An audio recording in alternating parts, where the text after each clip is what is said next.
So when you come in, theoretically everything will be off. The computer might be off, it might be sleeping, so just tap the button in the back or just hit spacebar. You're gonna log in the Composer account. It's capital C Composer. The password is exactly the same as the login. It's capital C Composer. And then you're gonna turn things on in the same direction that signal flows. So the next thing to turn on is the Motu audio interface, and that is if you're sitting here reaching, and you're not going to get this by watching the video, so I'm going to try to describe it. So in case anyone forgets, you can watch this video. It is to your left. It's in the rack, and it says 828 on the right side. So you're just going to turn that on, and then on the computer, you're going to want to make sure you can go to System Preferences. You can get that from the Apple up here. System Preferences. You're going to go to Sound, and you're going to go to Output right here. And you're going to just make sure Motu 828 MK3 Hybrid is being seen by the computer and that it's also selected for output. You can ignore sound effects and input, although I kind of like to have the sound effects come out of something that's not the Motu, because some of these sound effects can be kind of alarming, like boom, all of a sudden it comes out of all 8 speakers. It's kind of crazy. So the sharp HDMI, it's going to come out of the TV. That's fine. You can also do internal speakers. And input doesn't matter. We're not going to be really working with microphones this semester. So just output Motu 828. Next, you're going to turn on the Yamaha analog mixer, which is this big gray monstrosity on the desk. The power button is on the back of the mixer. It's a big-ish square button. And if you're standing in front of the mixer, you'll see a little power LED. And if you just sort of reach your hand around back, it's right there. Just turn it on. And it's an analog mixer, so it comes on right away. And then below the Motu 828 are the Stewart amplifiers. There are 5 of them, and you do not need to turn on the topmost Stewart, which powers these sousaphone monstrosities in the front of the room, which we're not really going to be using. We're going to be using the Yamaha monitors, so the ones that are labeled. So just turn on the bottom 4 Stewarts, and just turn them on one at a time, and wait 1 or 2 seconds between each switch, because when you power them on, there is sort of an immediate big current draw because they're amplifiers and they use a lot of power. So just one at a time, 2, 3, 4. And then near your left foot, there's a power strip, and that turns on the subwoofer, which is under the desk. Right? And then you're ready to roll. So depending on what you're doing, you're going to want to repatch the Motu output connections that come into the mixer. That's the rainbow snake going in 1 to 8. So if you're in front, you can see it. If you're in back, you can, at the end of class, pop in and see it. But I have some pictures on the course website in a section called Mixer Patching Images. So there are 5, and I just think this is probably the best thing to do rather than have people fuss with the auxiliary send knobs, because they're all kind of set and calibrated. And it can be kind of obnoxious to figure out which one you're supposed to turn. So this way we can just repatch. So I've just put these images up here. This is the stereo configuration. The Motu outputs, the 8 analog outputs are connected to the Motu in rainbow order, or as close to rainbow order as we can get. There's no gray or brown in the rainbow. So this means the lowest analog input goes into input 1, and etc. And these are all sort of bused to the amplifiers, which go to the loudspeakers. So this is good for stereo because you have red and orange going into 1 and 2, and those go to front left, or FL, and front right, FR. But for example, if you are doing octophonic, circular octophonic panning, in this case, SuperCollider expects that the speakers that are connected, to the outputs in 1, 2, 3, 4, 5, 6, 7, 8 order, and that those speakers go around in a clockwise circle. So that's why the first input goes to the center speaker, and then front right, and then side right, back center, etc., around in a circle. So depending on what kind of spatialization you're doing, you're going to want to repatch the mixer. And when you're done, just go ahead and reset it to the default. Go back to rainbow before you leave the studio, just for consistency. So I'm going to open up SuperCollider. I tend to use Spotlight to open stuff up, but SuperCollider is in the dock right here, it's the little, I think it doesn't look like that when you open it. It looks like a little cube, but then when you open it, it turns into a circle. Very nice. Okay. So this is SuperCollider, and so the first thing you'll do in the context of doing assignments for this class is configure and boot the audio server. SuperCollider exists as a client-server model, with the client being the language, the user who sends commands, requesting sounds, requesting action from an audio server. So I'm going to make a sort of parenthetical block, and by default the lowercase letter s is a reference to the local audio server. So you'll see me doing s.this, s.that. So the first thing we want to do is, well, if we just boot the server, s.boot, semicolon, and then to run a parenthetical block of code, you're going to hold command, which is the little button with the apple on it, and press return. And you can see that the audio server wakes up, and now the little green numbers in the corner, or the numbers in the corner are now green. And we can open the level meters with s.meter, semicolon. And for a parenthetical clump, command enter will run that clump. And for a single line, you just place the cursor somewhere on that line. And instead of command enter, you're going to do shift enter. And this brings up the level meters. And as you can see, we have 2 inputs and 2 outputs. And that's not sufficient because we have 8 speakers.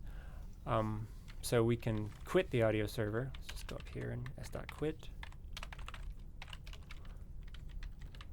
And instead, we need to configure the server to have the correct number of hardware output buses. And because of a quirk of how the Motu 828 interface works, the Motu has 10 analog outputs. The first 2 are called main out, left and right. And then 3 through 10, 3, 4, 5, 6, 7, 8, 9, 10 are analog outputs 1 through 8. And SuperCollider, being a programming language, thinks of these as starting at 0. So outputs 0 and 1 are the Motu's main outs, and 2 through 9 are the analog outs. And those are the outputs that are connected to the mixer and connected to the loudspeakers. So we say s.options.num output bus channels equals 10. In most situations, if you've got your own 8-channel interface and you're working with SuperCollider, 8 would be fine, but in this case we need to say there are 10 in order to sort of establish those first 2 inputs that we're not using, and then an additional 8, which we actually are using. So now, if we run this clump of code, configuring the server and then open the meters, we can see that now we have the correct number of outputs. Other things you might want to do, let's go ahead and quit the server one more time.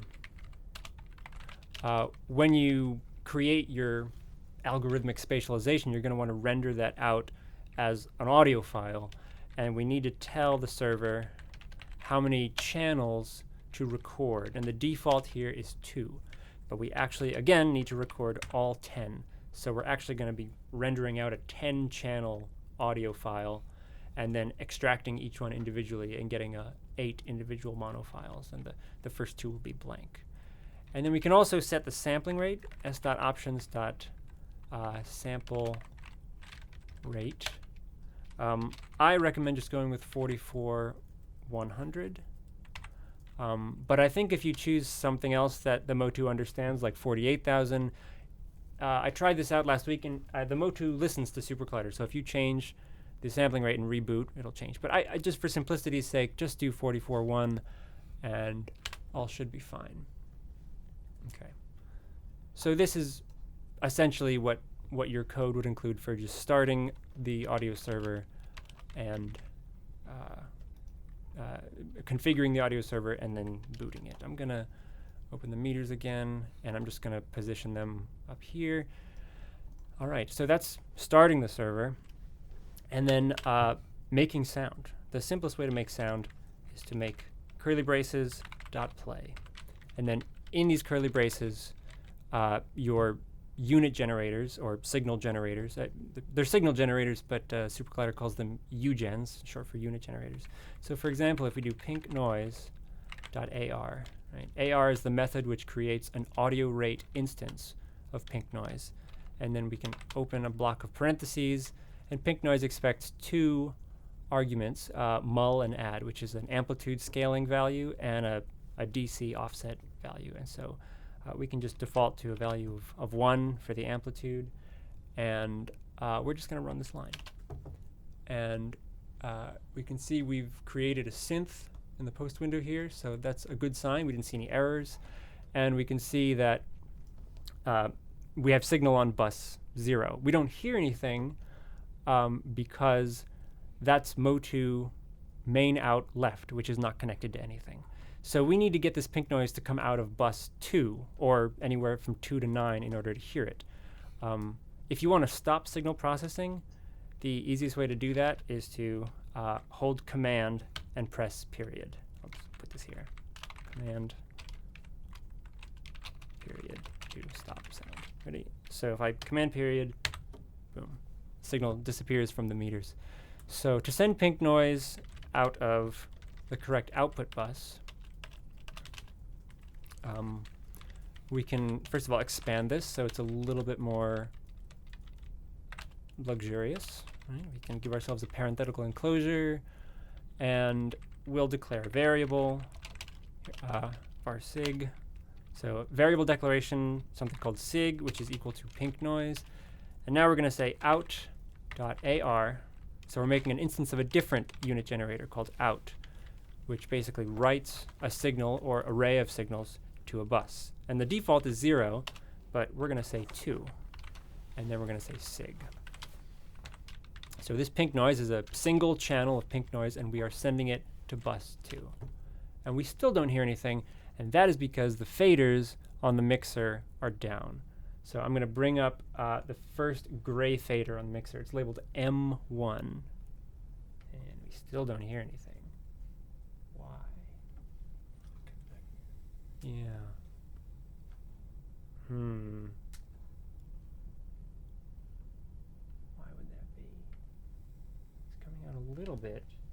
Let me try a different one. Let's try 3. Oops.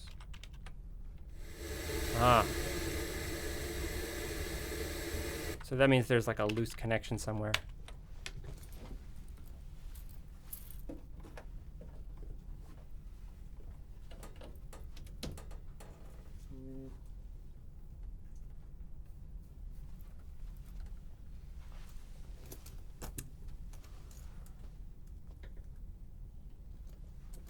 I don't know. Well, I'll figure that out after class and get that fixed.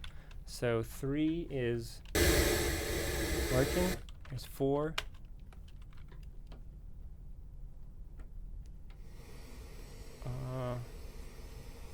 Wait, hold on. So 2, which is not working. 3, 4.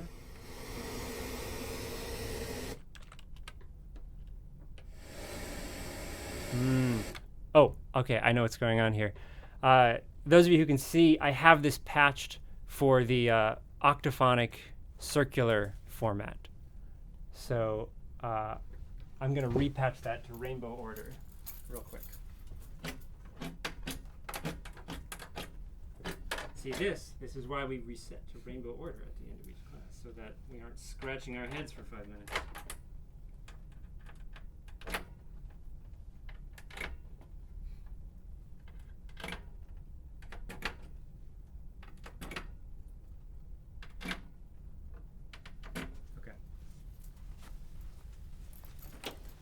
Let's try this again. So we start at 2. In fact, I'm going to take all these gray faders and bring them up to about -10, maybe -5. I'm just going to set them all to the same level. I should probably, just a little bit more clarification on the mixer. The 8 channels from the Mo2 all come in to input channels 1 through 8, which are all the way on the left. Those are the white faders all the way on the left. And if they're all the way down, that's fine, because they're being sent to the loudspeakers pre-fader. So the only faders you need to touch are the gray ones. And you do need to make sure, if you look at the input channel strips, for example, all the white faders, above the fader there's a gray square button that says on, and think of it as the opposite of a mute button. right? You want to make sure that button is pressed in order for that channel to be on. So if you want to mute a channel, you can depress, or well, like unpress, whatever the word is for those on buttons. But just if you don't hear anything, that's one thing to check. Make sure all the input channels are on. So 1 through 8. So here we'll start at sending out to Motu 2. Right? Here's 3. 4.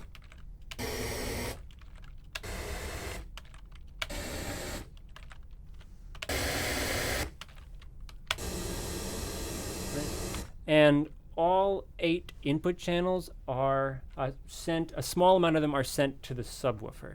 So if I'll just do 2, and turn that down, and turn up, the gray fader is M10. Right? There's your low rumbly sounds. So, right, here's the most basic way I can get sound out and to the Motu and out to the room. So instead of pink noise, so instead of synthesizing a sound, let's read a sound file in. So instead of pink noise, we're going to do something else, right?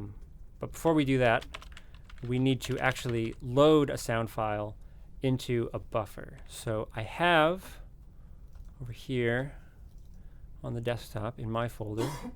By the way, you're all going to, on this desktop folder here, you're going to make folders for yourself and, put your last name or your first name or whatever. And you're going to put all your work over the course of the semester in there. So here I have, open up please, thank you.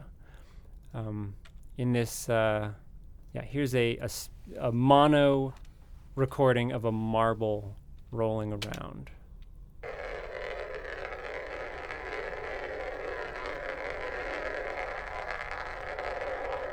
Okay, so one of the easiest ways to get this sound into SuperCollider so that we can spatialize it is to right-click on it and copy. And we're going to go here, and if we paste, that's the absolute path to that sound file. And we can't just type the string. We have to say, like, let's do tilde marble. The tilde creates what we can treat. It's a little bit more nuanced than this, but essentially it's a global variable, which is accessible in everywhere and isn't destroyed when you press Command period. And even if you evaluate code here and there and everywhere, this is sort of a permanent thing until you quit SuperCollider. So we're going to say buffer.read. We're going to say s, comma, and then the path to this file. So we want to say, where do we want to read this sound file into a buffer? Well, we're going to store it on the local server. And this is the path to that file. So semicolon on that, shift enter to run a single line. I realize that this is actually 2 lines, but when I say single line, I mean uninterrupted by a return character. So shift enter, and then we see buffer down here. And so just to test it out, we can say marble.play. And that's not, you see, we have the same issue here. It's going, this is going to be sort of an annoyance for the semester. If we want to play something, we're going to need to send it to the correct output bus. So we can go back to our sound function here, and we'll say sig equals, not pink noise, but play buff. Play buff. And .ar, we're going to play this at the audio rate at 44,100 samples per second. It is a 1-channel buffer, and the buff num is tilde marble. We can just say, we just need to give it the instance of the buffer, and maybe we'll say loop :1. You might be asking yourself, where am I getting all this stuff? Where's loop? Where are all these things here? You can go to the help browser, which is up here on the right. You can detach it if you want and move it around. And basically, you can sort of tuck it back here. You can go to Browse, and if you scroll, let's see, can I make this bigger? I should be able to, right? Yeah. Go to Browse, down to UGens, and then there are various categories of signal processing UGens. So for example, Generators contains things like oscillators and noise generators. We'll spend a lot of time in the multi-channel category, all sorts of random generators, envelopes, and then buffer. This is where we would get our sound file stuff. So for example, if we click on buffer, we can see a bunch of unit generators that interact with buffers. And down at the bottom here, here's playBuff. Let's see. Yeah, so this tells you the methods it accepts. Oops, I didn't mean to click that. AR, KR, audio rate, control rate, the arguments it expects, the number of channels of the buffer, the name or number, buff num of that buffer, the playback rate, a trigger which causes it to jump to a starting position, whether or not the buffer will loop, and then a done action. I'm hinting at all sorts of discussions which can't be covered in the remaining time. So I'm just going to reiterate that your homework assignment this week is to start watching those SuperCollider tutorials linked on the syllabus. Yeah, so 1 through 8 and also 10. Those tutorials are going to be what I'd like you to watch as much of as you can, with particular emphasis on tutorial 2, 5, and 8. So 1 is navigating the environment, and it goes through some basics all the way up to 10. 2 is the basics of making sound. You'll see some of the same stuff I'm showing you right here. 5 has to do with multi-channel expansion. This is a SuperCollider unique feature which makes expanding a monophonic sound into an arbitrarily large array of what is essentially a multi-channel signal. It's very easy to do. And 8 is buffers. This is going to be useful as you take your Foley CDs and extract various sounds, and you're going to want to read them into buffers so that you can play them and then spatialize them. So I do want to get to the good stuff here. So we're just going to close this out. We've loaded our buffer, and now we're just going to play it. And it's coming out output 2. And just like we did before, we can send it out any speaker we want. Right? And finally, last. Right? Okay. So what I think I'm going to do is just to give you an example of a homework assignment. We're going to sort of skip ahead just for 5 minutes or so into Octophonic land. And I'm going to kill 2 birds with 1 stone and show you this example homework submission, which I'll bring out to the desktop for just a moment. Let's hide this. So for every homework, you'll have some folder, and it'll have something like this. It'll have a SuperCollider file of code, .scd, a folder of source sounds. So here's the monophonic marble roll loop, and a folder of output sounds. And so here I have, I wish I could zoom in, but I don't want to go over to system preferences and spend 30 seconds to do that. But it just says marble roll and then letter abbreviations. So back center, back left, back right, front center, front left, front right, side left, side right. This is how the monitors are labeled in the studio. It's how the back of the mixer is labeled. And these are all monophonic files. So these are what I mean when I say output files. So this way, I can just open any DAW, make 8 monophonic tracks, and route them to the 8 Motu analog outputs and drop these files on there, synchronize them, and play your 8-channel multi-channel spatialization. So in order to demonstrate this, I have to now repatch the mixer for 8-channel sound. So I'm going to jump back here and just so I don't screw this up, take a look at this. And I'm going to go down the line and repatch these. And on the back of the mixer, you'll notice there are actually 2 TRS jacks. One of them is labeled insert, and one of them is labeled input B. And you're going to want to use input B. All right, gray. And shout out the colors, would you? What's after gray? Orange. Red. Yellow. Purple. Green.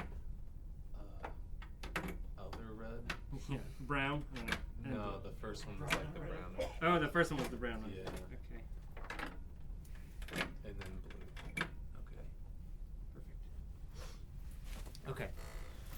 So now things are a little bit different. If we were to send this to let's see. How does this work? So I think, yeah, now 2 is the center speaker. Right. And then as we go around in a circle, right? So we've repatched the mixer so that the outputs in ascending numerical fashion correspond now to a circular ring rather than contiguous stereo pairs.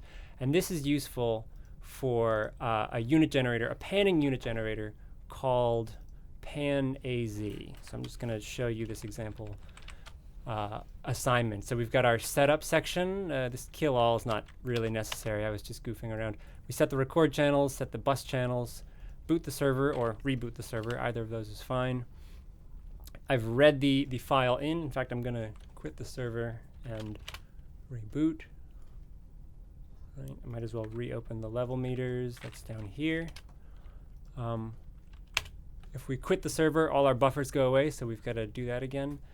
And so I've just expanded this function a little bit. I have 3 variables, the signal itself, an amplitude envelope, and a unit generator corresponding to the speed of the spatialization, or pan speed.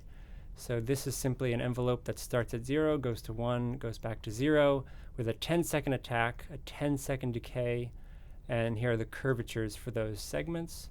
Pan speed is very similar. It starts at a value of 0.001, goes to 1.25 over 10 seconds, and then back to 0.001 over 10 seconds. Here we read we actually generate a signal by reading the buffer and looping through it. And then here is the fun stuff, PAN-AZ, which is an azimuth panner. You tell it the number of channels. It assumes they are in a circular orientation, right, in ascending fashion. This is the signal, the monophonic signal we want to pan. And a value of 0 corresponds to the front center. A value of minus 0.5 is the left, the listener's left, right? My left, your left, everyone's left. Positive 0.5 is the right, and negative 1 or positive 1 is the rear. And so if we have a sawtooth wave, which by default goes from minus 1 to positive 1, again and again and again, just ramps up from minus 1 to positive 1, that in effect creates a circular spatialization. And I'm providing pan speed, which is the frequency of the sawtooth wave. So it spins slowly, and then over 10 seconds it speeds up and then slows back down again. And the only other argument of interest here is the orientation, which I've set to 0. In the help file, we can see should be 0 if the front is a vertex of the spanning polygon. So we have an octagon, and the front is a vertex, right? It's where 2 sides meet. However, if we had a different orientation with 4 stereo pairs and no true center speaker, then the front of the space would bisect the side of the polygon, and then we would need to change this to 0.5. But 0 is the correct one here. And then we apply the amplitude envelope, and then we send it out on 2. And because this is an 8-channel signal, it's actually an array of 8 signals. SuperCollider is very smart about this, and it puts the lowest one on bus 2 and then just goes 3, 4, 5, 6, 7, 8. So the moment you've all been waiting for, I'm going to crank these up a little bit because the buffer is a little bit quiet. Here you go.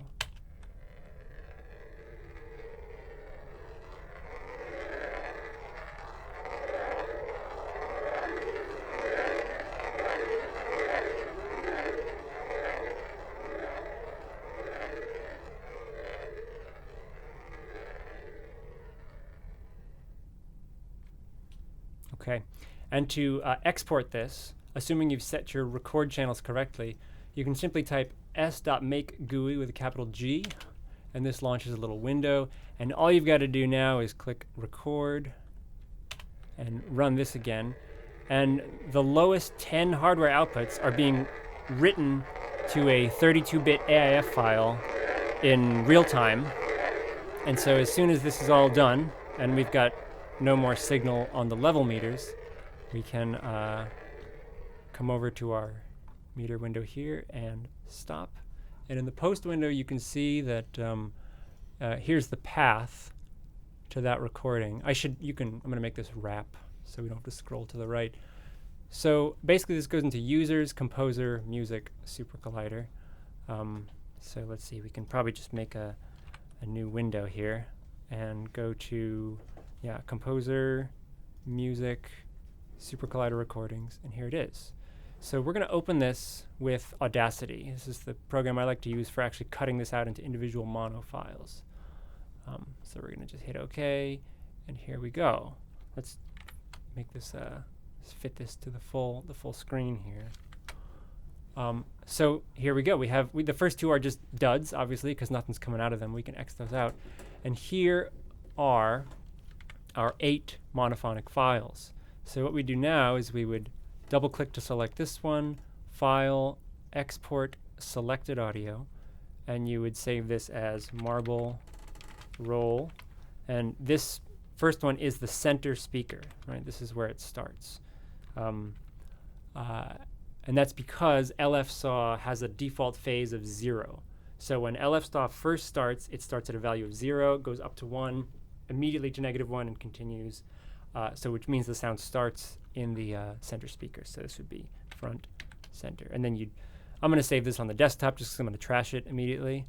But you can save it as a WAV 16-bit, AIF 16-bit, either of these. No MP3s. We don't do MP3s in this class, partly because SuperCollider can't natively read MP3s, and also because we do uncompressed formats. We want the full shebang, right? So we save this, and then we would do this 7 more times, naming the file, and then you would drop those into your folder, save your code, and you'll also want to save your source file. So in my example homework submission, I have my source file, which is just a single monophonic file. And note in the code, I've used a little clever trick here. This process.now executing path gives me the path to this file, right? Which is composer desktop example code.scd. And then by making a path name and asking for the parent path, I get the path to the enclosing folder. And then I can add this and this to get the path. And the reason I do this is because this line will work on any computer. As long as you keep the folder together and intact, I can put it on my computer, your computer, anyone's computer, and this will always correctly find the buffer. But if yours was like, if your path was like users/Eli/whatever, put this on, Steven's computer, it's not going to work because he doesn't have a folder called users Eli. Okay, so please, from now until the next week, get on the course website and link to those tutorials and start watching. 2, 5, and 8 will be the most relevant, but I encourage you to sort of watch 1 through 8 and also 10 as much as you can and poke around the other resources. And also download SuperCollider and code along and follow along and start experimenting. And we'll get into algorithmic stereo sound next week, and I'll have a homework assignment for you as well. Okay, so see you then. I'm going to stop the recording.